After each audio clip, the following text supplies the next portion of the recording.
بسم اللہ الرحمن الرحیم۔ محترم ناظرین السلام علیکم۔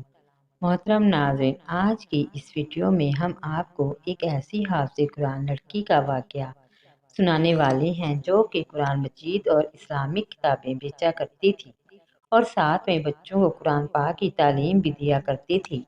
لیکن قرآن مجید بیچتے وقت وہ ایسا کون سا گناہ کیا کرتی تھی کہ جس کی وجہ سے اس پر اتنا دردناک عذاب نازل ہوا، جسے دیکھ کر تمام گاؤں والے چلانے چیخنے لگے اور ان کے قدموں تلے سے زمین نکل گئی۔ لہٰذا ہماری آپ سے گزارش ہے کہ اس سبق آموز واقعہ کو ہمارے ساتھ آخر تک ضرور دیکھیے گا، اور خاص کر وہ لوگ جو گاؤں دیہات سے تعلق رکھتے ہیں۔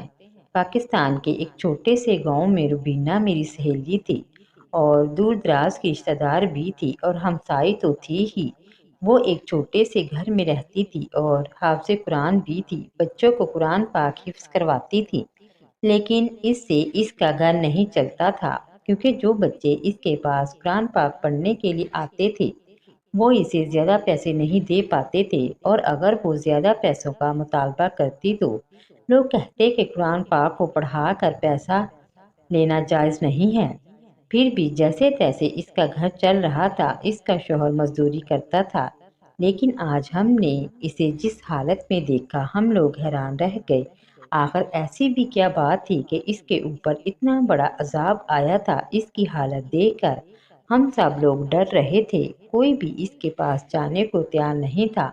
لوگ کہہ رہے تھے کہ اگر ایسی حالت میں اس کی جان نکل گئی پھر کیا ہوگا، کیا کریں گے؟ ان کا تو کوئی رشتہ دار بھی نہیں ہے، پھر غسل کون دے گا؟ لوگ کسی عورت کے بارے میں ایسی باتیں کب کرتے ہیں؟ یہ تو آپ کو اندازہ ہی ہو گیا ہوگا کہ معاملات کافی خراب تھے۔ مجھے سب نے کہا کہ تم ہی اس کی رشتہ دار ہو تو تمہیں ہی یہ فریضہ سر انجام دینا پڑے گا۔ اب میرا تو دل کہہ رہا تھا نہیں، میں اس کی رشتہ دار نہیں ہوں، لیکن جب روبینہ اپنے عروج پر تھی تو تب میں یہ بات سینہ ٹھوک کر کہتی تھی کہ ہاں یہ میری ہی رشتہ دار ہے۔ اب بری طرح سے میں پھنس چکی تھی، کیونکہ سامنے کا منظر تھا ہی ایسا۔ روبینہ کے ہاتھ اور پاؤں آپس میں۔ روبینہ اور میں ایک ہی اسکول میں پڑھتے تھے، ہم لوگوں نے صرف میٹرک کیا تھا، ہم لوگوں کو آگے پڑھنے کی اجازت نہیں تھی۔ اس کی بھی شادی ہو گئی اور میری بھی، اور پھر پتہ چلا کہ وہ بھی اسی محلے میں رہتی ہے جہاں پر میں رہتی ہوں۔ اتفاق سے ہم لوگوں کا گھر بھی ایک دوسرے کے گھر کے ساتھ ہی تھا، بیچ میں ایک پلاٹ تھا، لیکن ہماری ہمسائی تو وہی لگتی تھی۔ اس کا شوہر غریب آدمی تھا اور اللہ تبارک تعالیٰ نے اسے 2 بیٹوں سے نوازا تھا۔ وہ گھر میں بچوں کو قرآن مجید کی تعلیم دیا کرتی تھی۔ وہ لوگ اس محلے میں ابھی ابھی شفٹ ہوئے تھے اور میری تو شادی ہی اسی گاؤں میں ہوئی تھی۔ جب میری شادی ہوئی تو میری ایک ساس ہی تھی جو اب اس دنیا سے جا چکی تھی۔ میرا شوہر ایک بہت اچھا انسان تھا، وہ میری ہر بات مانتا تھا، میرا بہت خیال کرتا تھا۔ روبینہ کے شوہر کے بارے میں تو مجھے پتہ نہیں ہے، لیکن رات کو ان کے گھر سے لڑائی جھگڑے کی آواز آتی تھی اور میں اس سے پوچھنا چاہتی تھی کہ کیا بھائی کے ساتھ تمہارا کوئی معاملہ ہے؟ اس کی شادی کو 8 سال ہو گئے تھے، بڑا بیٹا اس کا 6 سال کا تھا۔ اب لڑنے کے کون سے دن تھے؟ لڑائیاں تو شروع میں ہیں۔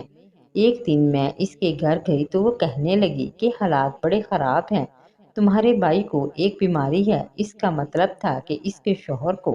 میں نے کہا کہ کیا بیماری ہے؟ تو کہنے لگی کہ وہ بہت زیادہ چڑچڑا آدمی ہے، اسی کے ایک دوست نے کہا ہے کہ اسے دماغی بیماری ہے جس میں اسے کچھ بھی اچھا نہیں لگتا، اور جہاں محنت مزدوری کرنے جاتا ہے وہاں بھی لوگوں سے لڑائی جھگڑے کرتا ہے، اس لیے اسے زیادہ کام بھی نہیں ملتا۔ اب تم ہی بتاؤ میں کیا کروں؟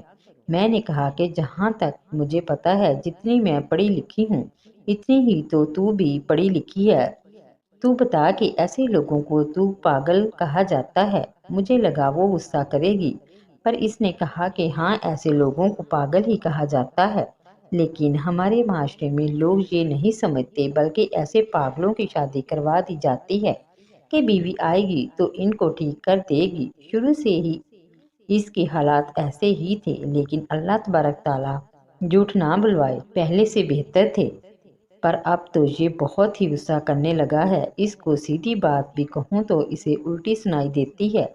بچے بھی کہتے ہیں امی بابا آپ سے ہر وقت لڑتے کیوں رہتے ہیں؟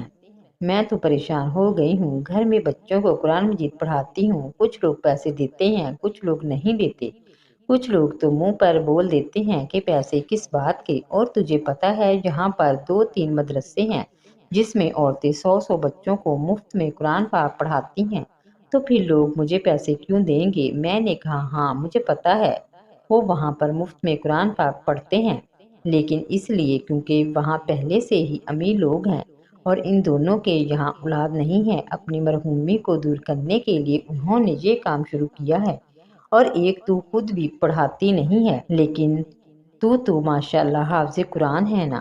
تو اس نے کہا کہ ہاں تبھی تو یہ کام شروع کیا ہے، لیکن کچھ نہیں ملتا۔ میں نے اسے کہا کہ میں اپنے دونوں بچوں کو تیرے پاس بھیجوں گی، ایک تو ابھی چھوٹی ہے، پہلے والے کو بھیجوں گی اور میں تجھے پیسے بھی دیا کروں گی۔ وہ کہنے لگی کہ تو پیسے نہ بھی دے تو بھی میں تیری دوست ہوں اور تو میری رشتہ دار بھی ہے اور ہمسائی بھی ہے، تیرے ساتھ تو 3 واسطے ہیں، لیکن میں کیا کروں، ایسے میرا گھر کیسے چلے گا؟ دن بدن ان کی آمدنی کم ہوتی جا رہی ہے، خرچے بڑھتے جا رہے ہیں، مہنگائی بڑھتی جا رہی ہے اور آمدنی کم ہوتی جا رہی ہے، تو خود سوچئے کتنی بری صورتحال ہے، ایسے میں کیا ہوگا؟ بات تو اس کی ٹھیک تھی، لیکن میں اس کے لیے کیا کر سکتی تھی؟ ہر بندے کے اپنے ہی مسئلے ہوتے ہیں، ہمارے حالات بھی تو کچھ اچھے نہیں تھے۔ پر ایک دن میں یہ دیکھ کر حیران رہ گئی، وہ قرآن پاک اور اسلامی کتابیں بیچنے کے لیے اپنے گھر میں ہی چھوٹا سا دکان کھول دیتی ہے۔ مجھے میرے بیٹے نے بتایا کہ روبینہ آنٹی کے گھر میں دکانیں لگائی ہیں۔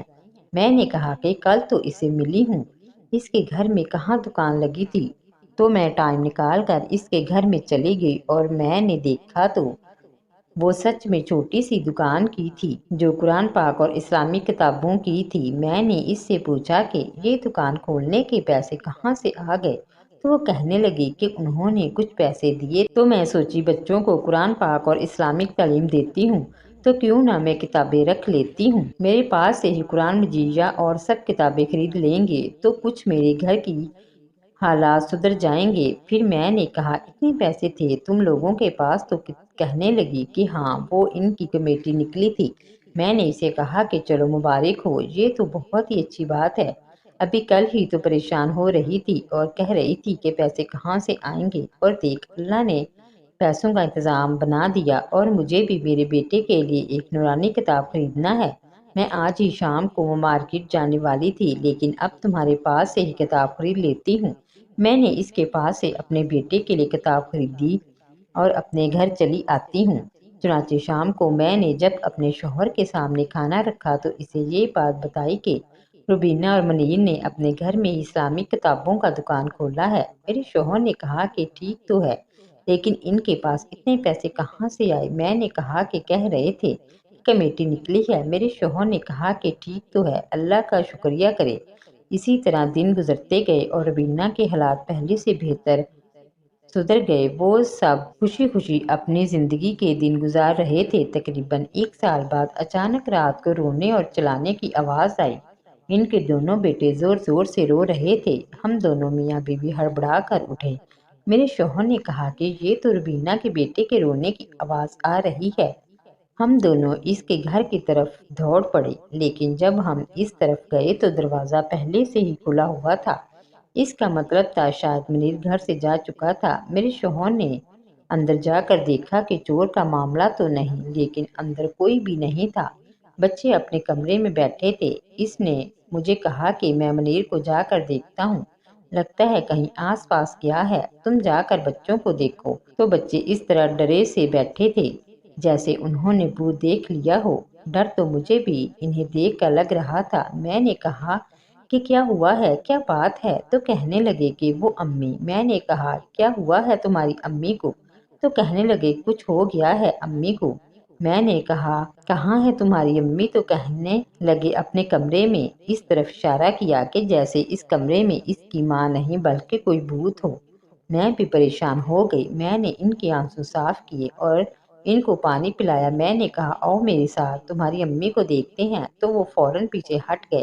نہیں نہیں ہم نہیں جائیں گے، آپ خود جائیں۔ ہم بالکل بھی نہیں جائیں گے۔ میں پریشان ہو گئی کہ ان کو کیا ہو گیا ہے۔ میں اس کمرے کا طرف بڑھی۔ یہ روبینہ کا بیڈ روم تھا جہاں پر وہ اپنے شوہر کے ساتھ سوتی تھی۔ میں اس کمرے میں کبھی بھی نہیں گئی تھی، وہ مجھے ہمیشہ باہر ہی بٹھا دیتی تھی۔ میں جب کمرے کے اندر گئی تو مجھے دور سے ایسا لگا کہ روبینہ اپنے بستر پر لیٹی ہو، لیکن ہاتھ اس نے ہوا میں اٹھا رکھے ہوں جیسے دونوں ہاتھوں سے آسمان کے تارے گن رہی ہو، اور ٹانگیں بھی اوپر کر رکھی تھی، یعنی کہ دونوں گھٹنے آسمان کی طرف تھے۔ اس طرح سے تو کوئی بھی نہیں لیٹتا، لیکن یہ دونوں ہاتھ کیوں ہوا میں کی ہوئی تھی، یہ بات سمجھ میں نہیں آ رہی تھی۔ خیر میں تھوڑا سا آگے بڑھی اور جب میں نے اسے بلایا روبینہ روبینہ، تو وہ ہل ہی نہیں رہی تھی، جواب ہی نہیں دے رہی تھی، بالکل ٹس سے مس نہیں ہو رہی تھی۔ جیسے ہی میری نظر اس کے چہرے پر پڑی مجھے ایسا لگا کہ اگر میں چلائی نہیں تو میرا دماغ پھٹ جائے گا۔ میں بری طرح سے چلائی اور چلاتے چلاتے باہر بھاگنے لگی کہ میرے شوہر نے مجھے پکڑ لیا اور کہا، کیا ہو گیا؟ میں نے کہا، وہ روبینہ کو کچھ ہو گیا ہے۔ اس نے کہا کہ کیا ہو گیا ہے؟ میں نے کہا، مجھے پتا نہیں، خود ہی جا کر دیکھ لو۔ جب اس نے دیکھا تو وہ بھی حیران رہ گیا۔ انہوں نے فوراً ریسکیو والوں کو کال کر دی۔ جب وہ آئے تو وہ بھی حیران رہ گئے۔ ریسکیو والے اندر چلے گئے اور انہوں نے کسی کو بھی اندر جانے سے منع کر دیا۔ عورتیں اندر آ گئی، مردوں کو باہر میرے شوہر نے ہینڈل کر لیا۔ میں نے بھی عورتوں کو یہ کہانی سنانی شروع کر دی۔ میں بہت ڈری ہوئی تھی۔ میری حالت دیکھ کر وہ بھی حیران۔ انہوں نے کہا کہ کیا تم سچ کہہ رہی ہو؟ میں نے کہا، ہاں میں نے تو یہی دیکھا ہے۔ خیر روبینہ کے بچوں کو اور اپنے بچوں کو ہم لوگوں نے ایک محلے والی کے گھر پر چھوڑا، کیونکہ اس کا بیٹا بیٹی 8 یا 10 سال کے تھے۔ اس کے پاس چاروں بچوں کو چھوڑا اور اس کو کہا کہ ان کو کچھ کھلا پلا دینا اور خیال کرنا اور ان کو وقت پر سلا دینا۔ اس نے ایسا ہی کیا۔ اب گھر میں عورتیں تھیں، روبینہ تھی اور باہر باقی لوگ کھڑے تھے، لیکن اس سارے معاملے میں اس کا شوہر کہیں نظر نہیں آ رہا۔ ریسکیو والے باہر آئے اور انہوں نے ہمیں آ کر ایسی بات بتائی کہ ہم حیران رہ گئے۔ اب کہیں جا کر منیر بھائی بھی نظر آ گئے۔ ریسکیو والے چلے گئے۔ انہوں نے کہا کہ اب ہمارا یہاں پر کوئی کام نہیں، اب معاملہ ہمارے ہاتھ سے نکل گیا ہے، آپ ہسپتال لے کر جائیں، وہی آپ لوگوں کو بتائیں گے۔ ہم لوگ منیر بھائی کی طرف دیکھ رہے تھے کہ ان کو افسوس کریں گے اور کہیں گے کہ یہ سب کچھ کیسے ہو گیا، ہمیں تو سمجھ نہیں آ رہا۔ خود ہی بول پڑے۔ انہوں نے کہا کہ ایسی عورتوں کے ساتھ یہی ہوتا ہے، آپ لوگ پریشان نہیں ہوں، میں اپنے کچھ رشتہ داروں کو فون کرتا ہوں، وہ معاملات سنبھال لیں گے، آپ لوگ اپنے اپنے گھروں کو جا سکتے ہیں، آپ لوگوں کی بڑی مہربانی ہے۔ ارے اگر کسی کی بیوی بد کردار ہوتی ہے، بے وفائی کرتی ہے، اس کے ساتھ جھوٹ بول رہی ہوتی ہے اور اس کے ساتھ کچھ برا ہو جاتا ہے، تو تب بھی اس کا شوہر اس طرح سے نہیں کہتا کہ اس کے ساتھ یہی ہونا چاہیے تھا۔ اور منیر بھائی کی بیوی روبینہ نے ان کے ساتھ کیا ہی کیا تھا، گھر کو سنبھالتی بھی تھی، گھر میں پیسے بھی خرچ کرتی تھی، اس نے تو ان کی زندگی کا حلیہ بھی بدل دیا تھا، اور نیک حافظ قرآن تھی، بچوں کو کم پیسہ میں قرآن کی تعلیم دیا کرتی تھی، پھر وہ ایسی باتیں کیوں کر رہے تھے؟ انہوں نے اپنے کچھ رشتہ داروں کو فون کر دیا اور پھر اندر جا کر اس کمرے میں گئے جہاں پر روبینہ پڑی ہوئی تھی۔ تھوڑی دیر بعد باہر آئے اور کہنے لگے کہ دیکھو یہ ہوتا ہے انجام۔ ہم نے کہا کہ کس بات کا انجام؟ تو اس بات کا جواب ہی نہیں دیا۔ صبح کی روشنی پھیلتے پھیلتے روبینہ کے کچھ رشتہ دار آ گئے۔ منیر بھائی کی کچھ بہنیں تھی اور دیور تھے، سارے رشتہ دار روبینہ کے سسرال والے ہی تھے۔ جب انہوں نے یہ منظر دیکھا تو وہ بھی حیران رہ گئے اور انہوں نے کہا کہ ہم سے تو یہ سب کچھ تماشا نہیں دیکھا جائے گا، نہ برداشت کیا جائے گا، ہم تو یہاں سے جا رہے ہیں۔ منیر کو افسوس کہتے ہوئے وہاں سے نکل گئے اور ہم لوگ حیران رہ گئے۔ ریسکیو والوں نے آ کے ہمیں بتایا تھا کہ روبینہ اب اس دنیا میں نہیں رہی، وہ اس دنیا سے جا چکی ہے، اسی لیے سب رشتہ داروں کو بھی بلا لیا گیا تھا۔ کسی نے مشورہ دیا کہ مفتی صاحب کو بلا کر لایا جائے، وہ کوئی دم درود کریں، شاید کچھ اثر ہو، لیکن منیر نے انکار کر دیا اور اس نے کہا کہ اس کا کوئی بھی فائدہ نہیں ہے، یہ معاملہ آپ لوگوں کی سوچ سے بھی اوپر ہے۔ لیکن تھوڑی دیر بعد انہوں نے عجیب سی حرکت کی، انہوں نے اس دکان کو بند کر دیا اور بیوی مر گئی، وہ اس دنیا سے چلی گئی، چہرے پر کوئی افسوس نہیں، کوئی ندامت نہیں۔ اور میرے شوہر نے مجھے کہا، مجھے تو کچھ اور ہی معاملہ لگتا ہے، مجھے لگتا ہے یہ آدمی پاگل ہو گیا اور اس نے ہی اپنی بیوی کے ساتھ یہ سب کیا ہے۔ لیکن ریسکیو والوں نے بتایا تھا کہ اس طرح کا کوئی معاملہ نہیں ہے، بلکہ ان کو تو معاملہ سمجھ ہی نہیں آیا تھا کہ اصل میں ہوا کیا ہے۔ یہ بات کسی کو سمجھ نہیں آ رہی تھی، سردار جا چکے تھے۔ محترم ناظرین، یہ تھی ہماری آج کی ویڈیو۔ اگر آپ کو ویڈیو اچھی لگی ہو تو لائک اینڈ شیئر کیجیے اور مزید ایسی ویڈیو کے لیے میرا چینل سبسکرائب کریں اور بیل آئیکن کو پریس کر کے آل کا نوٹیفیکیشن آن کر لیں۔ شکریہ۔